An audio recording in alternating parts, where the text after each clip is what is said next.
I found that nothing in life is worthwhile unless you take risks. Nothing. Nelson Mandela said, "There is no passion to be found playing small and settling for a life that's less than the one you're capable of living." Now, I'm sure in your experiences in school and applying to college and picking your major and deciding what you want to do with life, I'm sure people have told you to make sure you have something to fall back on. Make sure you got something to fall back on, honey. But I never understood that concept, having something to fall back on. If I'm going to fall, I don't want to fall back on anything except my faith. I want to fall forward. I figure at least this way I'll see what I'm going to hit. Fall forward. Reggie Jackson struck out 2,600 times in his career, the most in the history of baseball. But you don't hear about the strikeouts. People remember the home runs. Fall forward. Thomas Edison conducted 1,000 failed experiments. Did you know that? I didn't know that. Because the 1,001st was the light bulb. Fall forward. Every failed experiment is one step closer to success. You've got to take risks. You will fail at some point in your life. You will lose. You will embarrass yourself. You will suck at something. Accept it. Early on in my career, I auditioned for a part in a Broadway musical. Perfect role for me, I thought, except for the fact that I can't sing. I didn't get the job. But here's the thing. I didn't quit.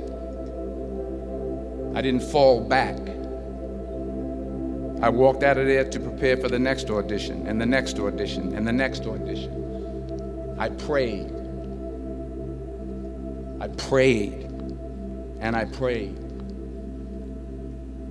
But I continued to fail, and fail, and fail. But it didn't matter, because you know what? There's an old saying, you hang around the barbershop long enough, sooner or later you're gonna get a haircut. So you will catch a break, and I did catch a break. Last year, I did a play called Fences on Broadway. But here's the kicker. It was at the Court Theater. It was at the same theater that I failed that first audition 30 years prior. The point is, every graduate here today has the training and the talent to succeed. But do you have the guts to fail? If you don't fail, you're not even trying. I'll say it again. If you don't fail, you're not even trying. To get something you never had, you have to do something you never did. Les Brown's a motivational speaker. He made an analogy about this. He says, imagine you're on your deathbed, and standing around your deathbed are the ghosts representing your unfulfilled potential. The ghost of the ideas you never acted on. The ghost of the talents you didn't use. And they're standing around your bed, angry, disappointed, and upset. They say, we came to you because you could have brought us to life, they say. And now we have to go to the grave together. So I ask you today, how many ghosts are going to be around your bed when your time comes? The world needs a lot, and we need it from you. So you got to get out there. You got to give it everything you got, whether it's your time, your talent, your prayers, or your treasures. What are you going to do with what you have? I'm not talking about how much you have.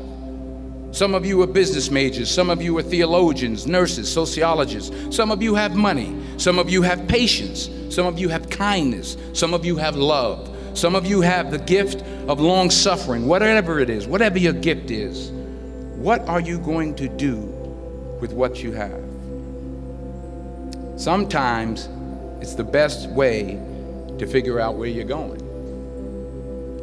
Your life will never be a straight path.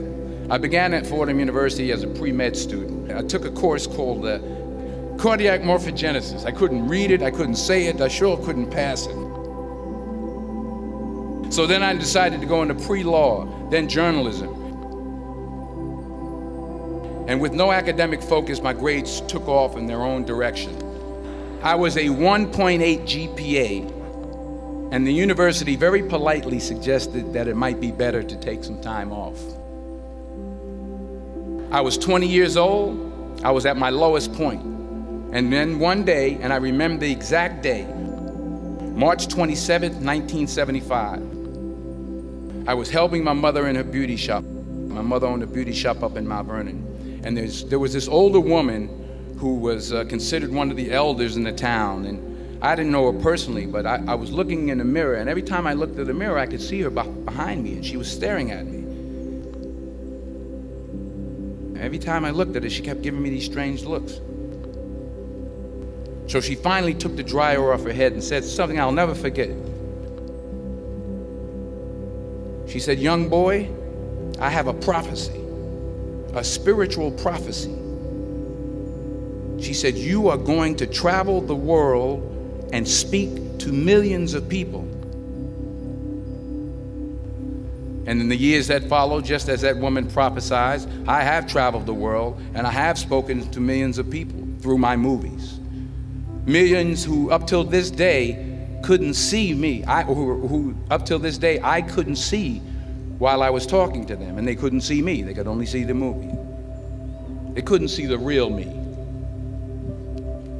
But I see you today, and I'm encouraged by what I see. And I'm strengthened by what I see. You'll see what I mean about taking risk or being willing to fail. Because taking risk is not just about going for a job. It's also about knowing what you know and what you don't know. It's about being open to people and to ideas. And I can't think of a better message as we send you off today. To not only take risks, but to be open to life, to accept new views, and to be open to new opinions. Because the chances you take, the people you meet, the people you love, the faith that you have, that's what's going to define you. Never be discouraged. Never hold back. Give everything you got. And when you fall throughout life, remember this: fall forward.